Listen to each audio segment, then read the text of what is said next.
Right, so we're going to jump right back into 1 Timothy chapter 2 this morning, and we'll be right at the end of that chapter, and we'll be working through chapter 3 this morning. We left off last time right pretty much in the middle of a thought, and I told you I'm interested to get your thoughts and impressions on this. I know we're kind of first thing in the morning right now, so our brains kind of have to get ramped up a little bit, but I really am interested in people's commentary on 1 Timothy chapter 2 here and what Paul has to say to Timothy. We have been specifically talking about 1 Timothy chapter 2, verses 8 through 15, which deal with roles of men and women. And I had titled this, Different Roles but Mutual Goals. We're all headed to the same place. We all have the same end goal in mind. But God has set up certain roles for men and women. And Paul does specifically mention men, males, and women, females, in this particular section. The words are very gender specific.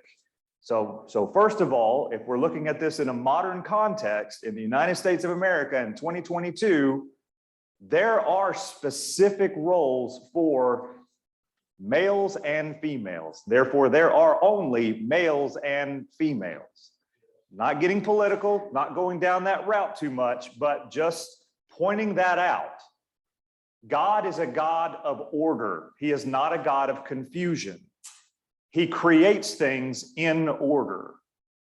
And so there's much confusion on our national stage right now, and just generating further and further and further based on our notions of what should be, or what we think is right, or what is fair, or nice, or whatever. But God created them, as Jesus himself said, male and female at the beginning. And so when he did that, he established roles for men and women. And so getting back to where we left off last time, Paul relays his command for women here, which is the section that we were in, and qualifies it by pointing right back to that order of creation. And this is just kind of a review of what we went over. Adam was created first. Chronologically speaking, it is the way that the creation was done. And then Eve was also created. Adam was created, or man, but Adam was created with the intent that he would be a ruler, rule here on earth, okay, to dominate the earth, to subdue it, but in a way that is meant to tend to it and take care of it. He's not dominating it in order to keep it under his thumb. He's dominating it because God has put it in his care, and he is to tend to it. So I think that gets lost a lot of times when we talk about the, kind of Paul's a misogynist, and men are always domineering and doing all those things. No, God set it up so that men would take care of what was entrusted to them. Now, when God created Adam, he also then creates Eve from Adam, with the intent that she would be a helper for him, a helper in the task that he was set out to do. So she is helping him in the dominion of the earth. But there is an established order to it. Adam still exercises headship in that relationship. He is the leader and he is the protector in the order of creation. That's the way that God set it up. And you can even look at physiology. That is the way that we were created. Okay, again, not getting into politics or anything with that right now, but Paul's point here is that when we deviate from this order, and specifically going back to the garden narrative, by deviating from this order, Adam's headship, Eve being a helper to him and submitting to his authority, Eve circumvented Adam's authority and fell. That's what Paul says. Adam was created first, then Eve. Adam was not deceived, but the woman was deceived and transgressed. Now, we might look at that and say, well, good for Adam. He's not deceived. Did Adam sin? but he wasn't deceived. So who was the worse off? The one that was deceived and sinned, or the one that went into it with eyes wide open? Okay, and he followed her, not her following him. Okay, so this order is circumvented. All right, so Paul's point: for Adam was formed first, and then Eve, and Adam was not deceived, but the woman was deceived and became a transgressor. Now, again, we're not assigning worth here, and that's not what God is doing either. It's not what Paul is doing or anything. Our worth is the same. We are all made in God's image. Our worth is the same, and he treats us the same in regards to our worth. God desires that all men, mankind, be saved and come to a knowledge of the truth, as Paul has already written earlier in this chapter. Okay, so now I want to get to this point here at the end, and then we'll open it up for some commentary or questions if we have any. There's this kind of tricky statement right here at the end. Yet she will be saved through childbearing if they continue in faith, love, and holiness with self-control. First of all, what in the world does that mean? And secondly, who is the they? They will be saved through childbearing. What's that? It has to be women? Okay. Okay, so does that mean then that women are in a fallen state unless they have children? What does that mean? She shall be saved through, or they shall be saved through childbearing. Well, I tried to kind of work through this. Let's see if we can kind of work through this together. And here's my thinking on it. Feel free to disagree with me. Paul has just gone back to creation. And I think a lot of times when there are things that we don't understand or have a hard time kind of working through, it is always best to see how it might connect back to the beginning, or at least back to something that has come before. Because Paul often does this. He appeals back to something that has already taken place or he's already mentioned. So he just mentioned the creation and the fall, all right? Well, what was the first directive to mankind once he had been made and placed in the garden? It is, be fruitful and multiply. Okay, how is it that we multiply? I'm not asking for details, just general. We have children, right? We have children. Okay, so childbearing is in the original command to mankind. So there's something about that that is intrinsic to our purpose and our role as God's image on earth. Now, Adam is created first, yes, and he's by himself. Everything else is created, male and female, it's created in its kind. Adam is created, and there is nothing there that matches his kind. He's by himself, he's alone. Okay, so God creates Eve. Adam cannot complete this original command by himself. He cannot multiply himself. Even Eve is created outside of Adam. She's created from Adam, but he's not the one that does it. Okay, Adam cannot complete the be fruitful and multiply directive on his own. He needs the woman. They have to work together. Now, this word childbearing, it can mean either having children, as in the actual act of birth, or having, producing children. It can also mean rearing children, so bringing up children. And that points to a number of other verses, doesn't it? Bring up your children in the nurture and admonition of the Lord. All kinds of things. And so it's not just the act of bearing children, then, that would be kind of the issue there. It is the act of raising godly children. Godly children that when we multiply, if we are made in the image of God and we are multiplying, what are we making more of? The image of God, right? And that's the fruitful part. If we're not the image of God, then we're like the fig tree that Jesus cursed. We're not bearing any fruit. We're not productive. We're not doing what we were made to do. Okay? So it's not just, again, not just the act of having children, but also bringing those children up. And so the woman, and we're talking in general terms here, women not only bear children, well, who is the one that tends to children when they're just born? Who's able to nurture them, like literally give them nutrition and tend to their needs? Who is the one that children reach for? This is such an appropriate topic today, isn't it? Who is the one that children reach for and that naturally gravitate towards in the male-female relationship, the mother-father relationship when they're young, okay? So she not only bears children, she nurtures them, she brings them up. And so then her task in bearing children, nurturing children, tending to them, and being that nurturing type that God made her to be, by doing that, she multiplies God's image. Okay? There's an old quote out there, and I pray that you'll take it the way that it was meant, but mother is the name for God on the hearts and minds of all children, right? That's what they know. It's the first person they meet.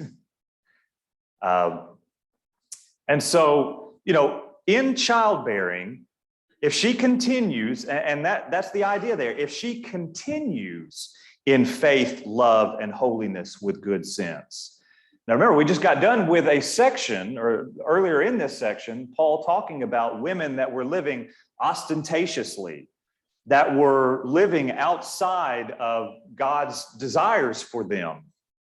And when they do that, they're not living in faith, love, holiness, and good sense. They're living apart from what they were created to do. And when they do that, it breaks down everything that comes after it.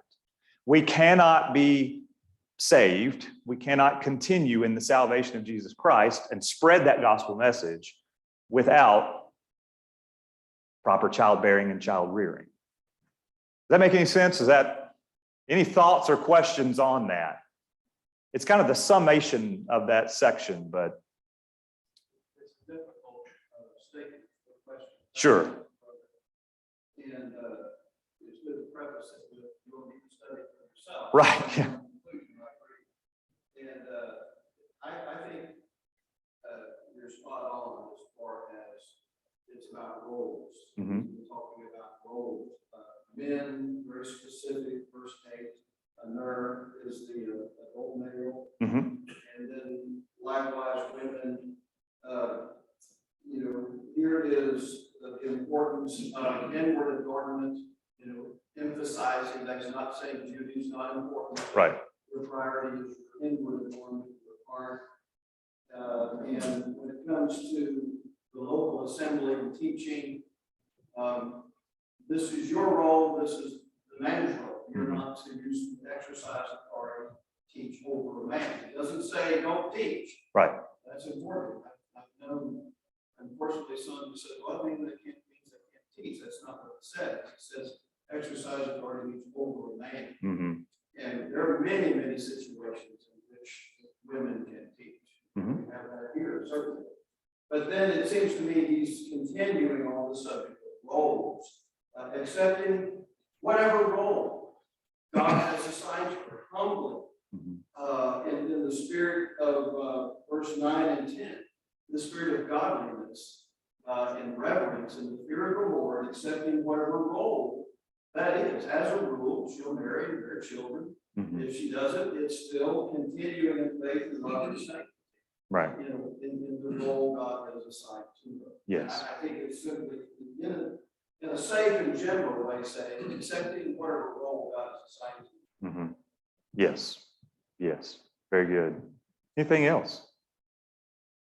Any other? Carla. In Eve's case, she was very literally saved through childbearing, because if we look back at the curse that God put on the serpent, he said, I will put enmity between you and the woman, and between your offspring and her offspring. And he shall bruise your head, and you shall bruise his heel.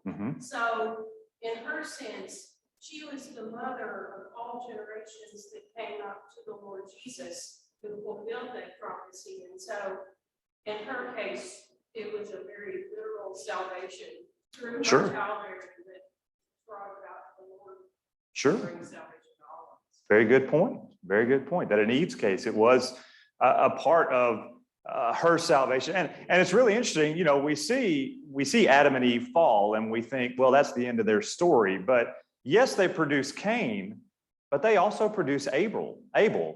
They also produce Seth. And so there's something there about Adam and Eve and kind of their mindset after the fall and after the, being taken away from the garden. They still remember God, and Abel and Seth still remember God. And so that does continue. Very good point. Yes. My translation is actually from the Eastern manuscript, so it's different. Okay. Mine actually doesn't mention childbirth. It says, nevertheless, if her posterity continue in faith and have holiness and chastity, she will live with them. Okay. It does still speak to childbearing, though, because using the word posterity, it's a good word. The word technogonia, I'm not even gonna attempt, but again, it does refer to bearing and or rearing children. But I think the same idea is in play there. Anything? What's interesting is this, of course, King James Version says childbearing, which gives people outside who don't have that influence, very idea. Oh, so if I naturally can't have children, Right. then I'm something where this translation doesn't give that idea. Sure. And that's why I go to child rearing, because I mean, we have children that are not raised by their natural parent. I have children that are not raised by their biological parents. I mean, and so quite honestly, I bring my children here and you help me in that regard. You help me to rear my children by providing godly examples for them and things like that. And I'm very appreciative of that, by the way. But yes, it can be confusing because somebody might read this, as you said, and say, if I can't have children, or if I don't have children or choose not to have children, then where am I? What does that mean for me? And I don't think that that's what Paul's saying. I don't think that's his point. Dempsey. Acceptance of roles as established by God is extremely important. And you see that also, I think, in part of her desire to be her husband, and he will rule over you. That's going to be maintained. Yes. In every time period. And then when you think of the angels and what little we have on their fall, Jude says they left their proper abode. Yes. Their first place. In other words, their assigned place by God. They left that archaic is the word. They left that first place. They went beyond, or tried to go beyond a place assigned by God. And thus they fell from his fellowship. And anytime we sin, as we will, except for sins of victims, obviously, but anytime we sin, you think about it, in a sense, it's like, I don't accept my role. I know it says that, but I'm going to do this. I'm going to do my own thing. Or I'm not going to do that. It's in a sense not accepting my role under God. To obey God. Yes. And so roles are very important. And that's really been kind of our theme through 1 Timothy so far, right? Because our role is to be under God's authority, however that's expressed. Now, he's chosen to express that authority, and we're going to see this more in just a second, through his son, and his son gave that to apostles, and so on and so forth. We see that play out in Ephesians chapter 4, right? And that is how the church is built up into the stature of Christ. And so roles are very important in that. And again, I go back to the fact that God is a God of order. Okay? God categorizes, God makes roles, God makes us the way that he has fashioned us, and he's given us a role. And I'm thankful for that. I'm thankful for a God that has given me a directive so that I can carry out my purpose. Because what could have happened in the garden is Adam and Eve sin, and God says either You two will not be the ones to do this any longer. He almost did that with Israel, remember, in the desert. You two will not be the ones to carry out this directive any longer. I'll make someone else to do it. Or he could have said, that's it, I'm done with humanity.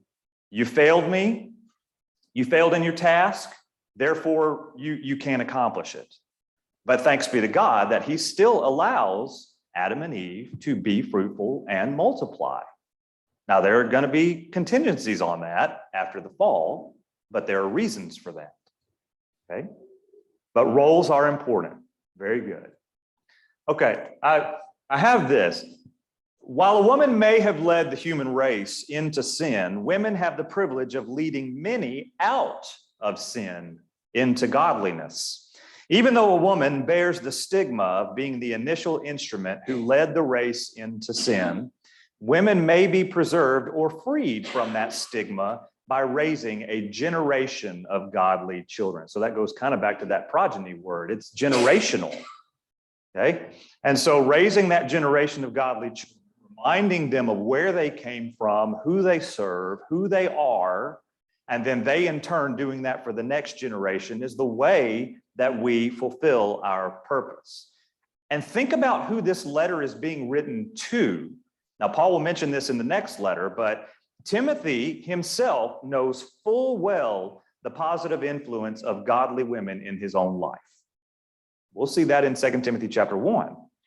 So he is a living example of this very concept. Who better to tell the church at Ephesus about their roles and about how those roles can make kingdom citizens that are productive and fruitful and fulfilling their purpose than Timothy, someone who has experienced that very thing from his own mother and grandmother. Happy Mother's Day, y'all. Okay. Any last thoughts? I want to move on to chapter 3, but I want to be sure that we get as much discussion on this as possible. And I'm thankful to the ladies in the audience providing perspective as well.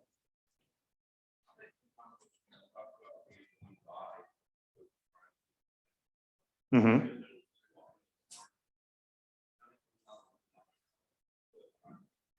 Yes.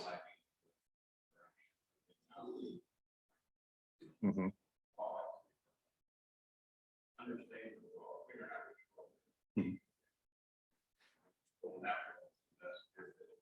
Yes. Right. Right.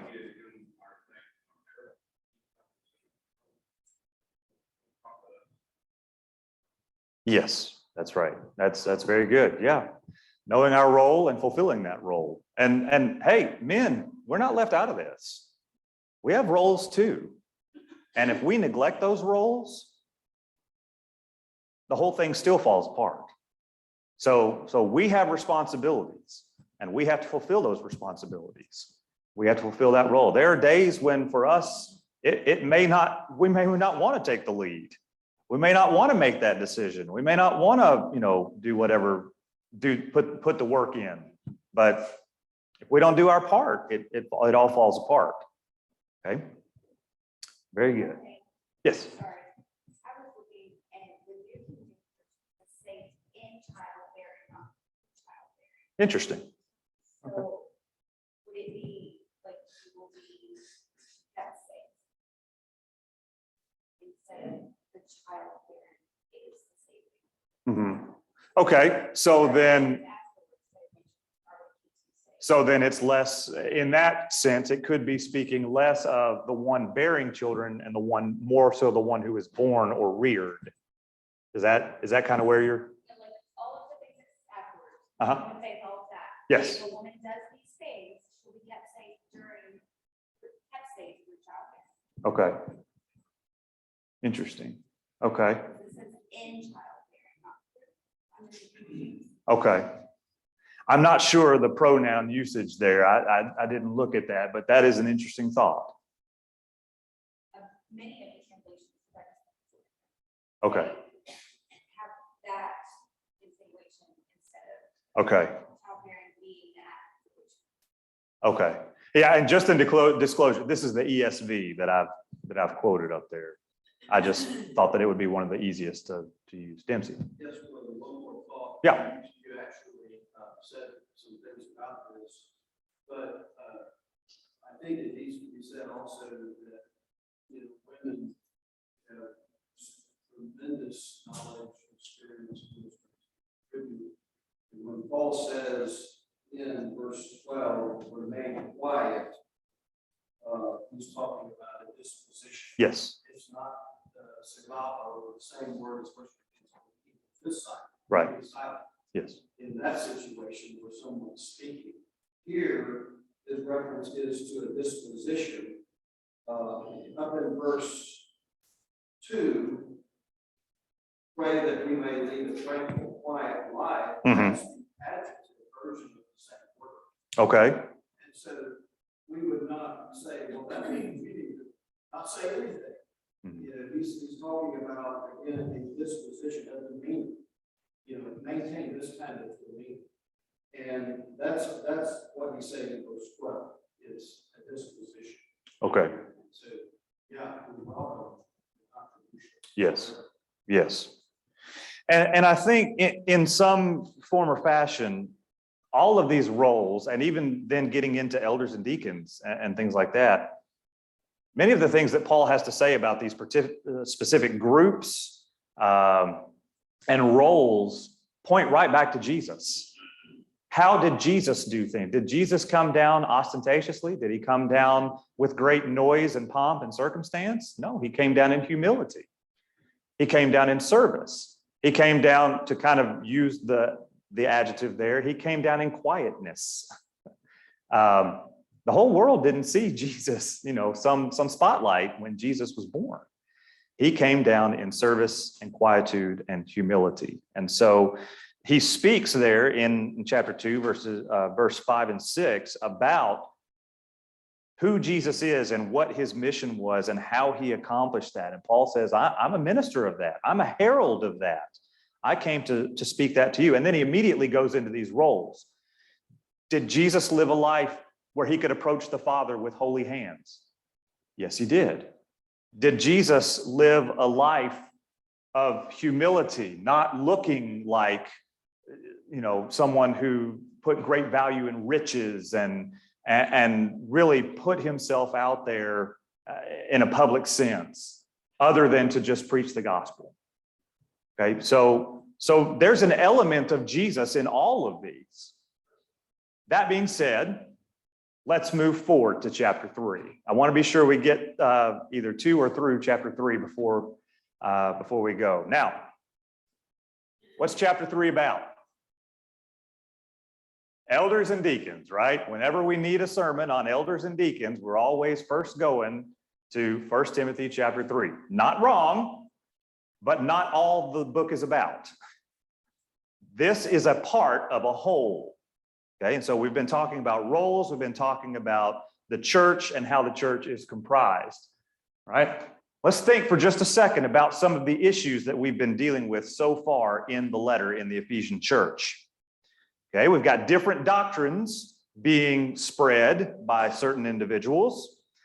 Those doctrines lead to empty speculation. People wondering, well, what if this, what if that, and all those things, and then it leads to argument, which then leads to fruitless discussion. Many of our discussions can turn into fruitless discussions when there's no point to them. We're just trying to make a point or prove ourselves right, okay? Which then in turn leads to a lack of understanding or sense. If we don't understand the gospel message, it's all just going to get garbled. We're not going to make any sense of it. And that leads then to a rejection of instruction. If one person's teaching one thing, another person's teaching another thing, an outsider would look at that and say, well, you guys haven't got anything together, so why should I listen to any of you?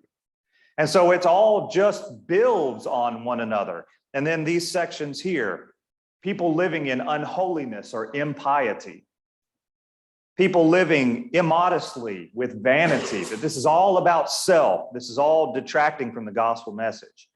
Fundamentally, I would submit to you, you may disagree with me, I would say fundamentally, there's a breakdown of spiritual leadership and authority in play here.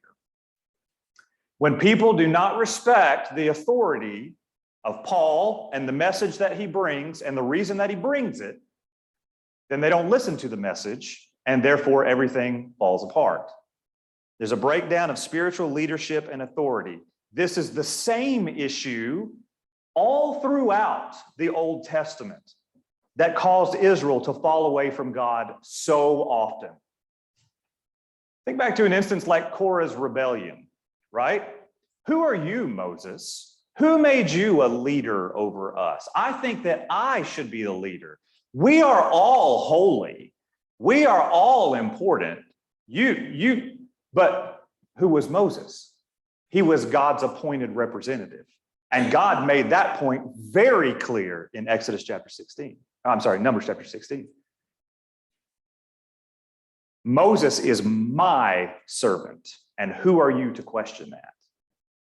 And so fundamentally, there's a breakdown of spiritual leadership and authority that causes Israel to fall again and again, and then the churches to do the same thing. So what is the answer? How do we combat problems in the church? And I would say one of the main solutions that Paul gives is spiritual leadership and authority. Not just of himself, not just of Timothy, but within each of the churches, individuals that are providing leadership, authority, guidance, care, reminders, rebuke when it's needed, all sorts of things. So, looking at kind of some principles within the New Testament, okay? Through godly examples from the top down, this works. So first of all, we follow Jesus' example. That's Paul's point in Philippians chapter 2. It's the very first thing he says before he goes into that section about Jesus himself. Make your attitude, and the you there is everyone, it's universal. Make your attitude like that of Jesus Christ. And then he goes on to talk about how Jesus gave up godhood for a time. He came down in humility and he served in a way that led to his own death. And by doing that, God raised him up and he provided salvation for all. Follow Jesus' example. But then also, Jesus appointed apostles. And so we follow the apostles' teaching. They are his representatives.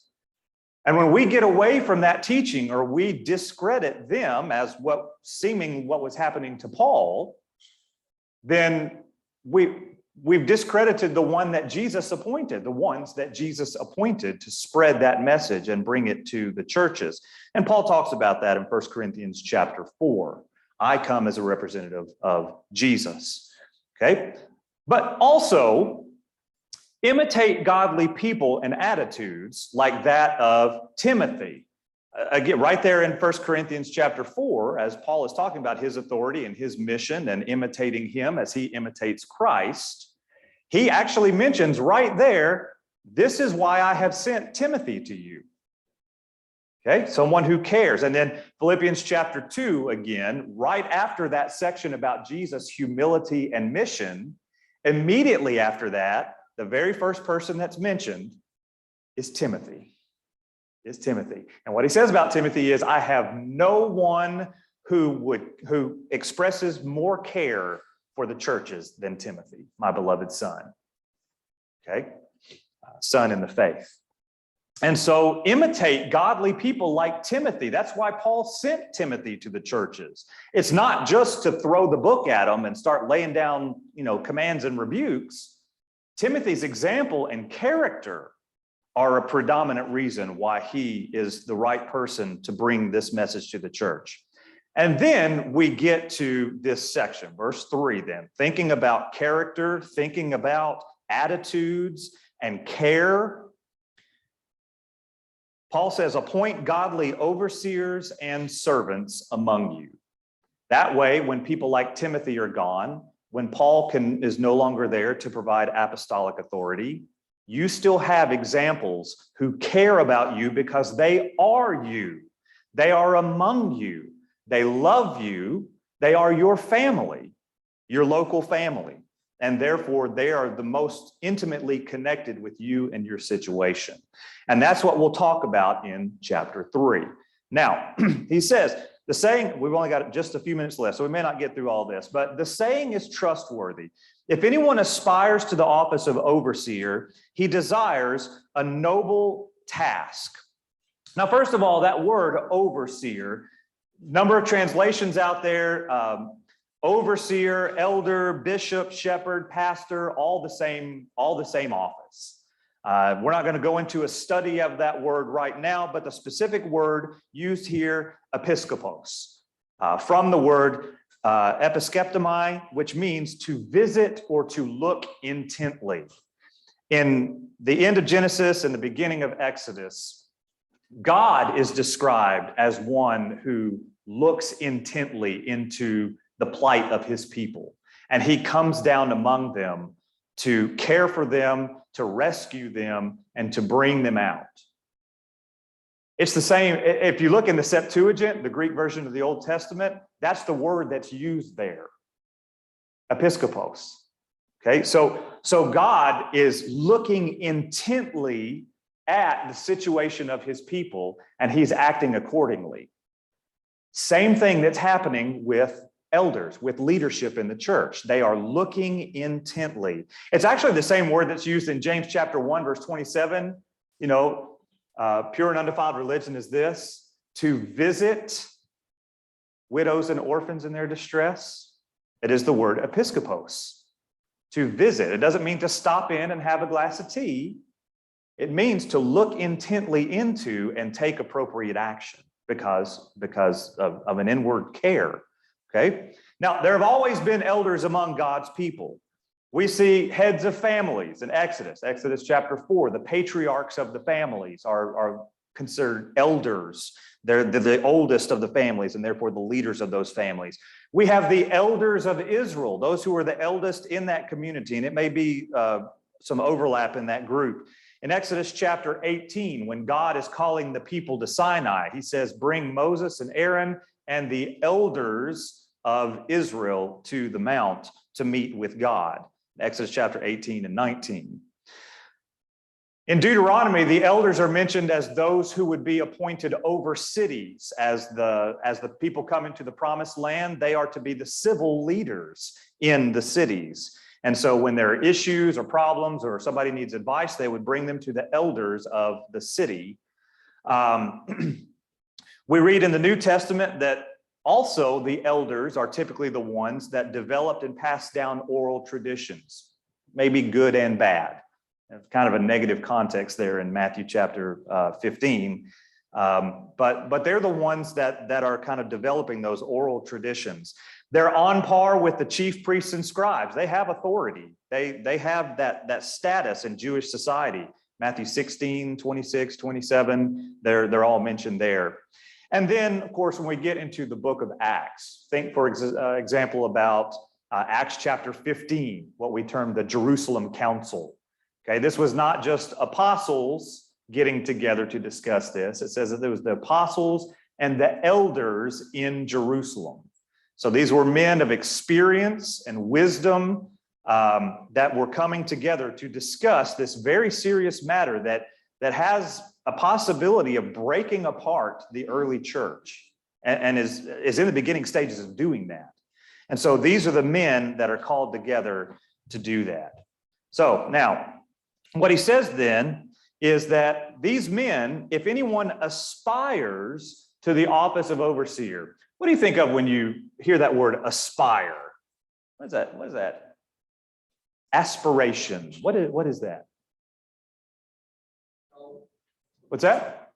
It's a goal. Okay, a goal to look forward to. Okay, that's actually a good.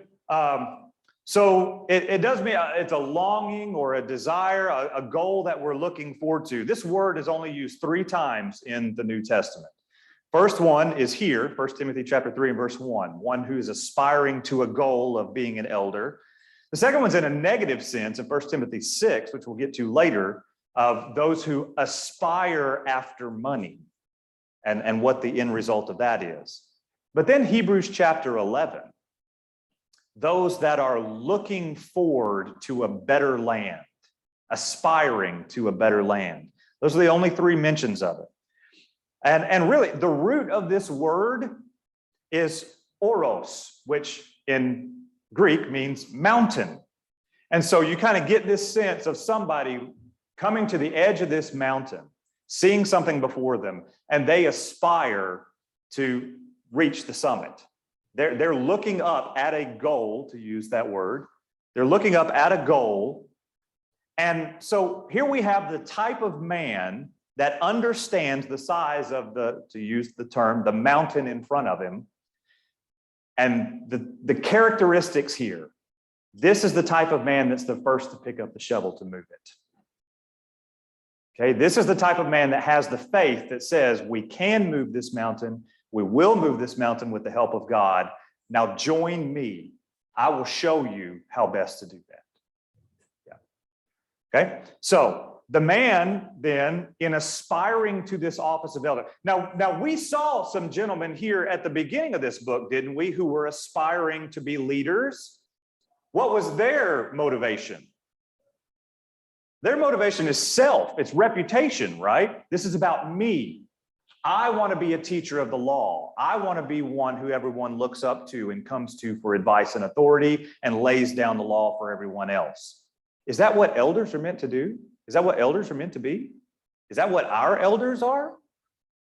No, these men are examples of service because either they have stepped up to meet a need that's in the church, or they have spent a lifetime preparing to fulfill a role that they already knew was there because they care about the people whom they're leading.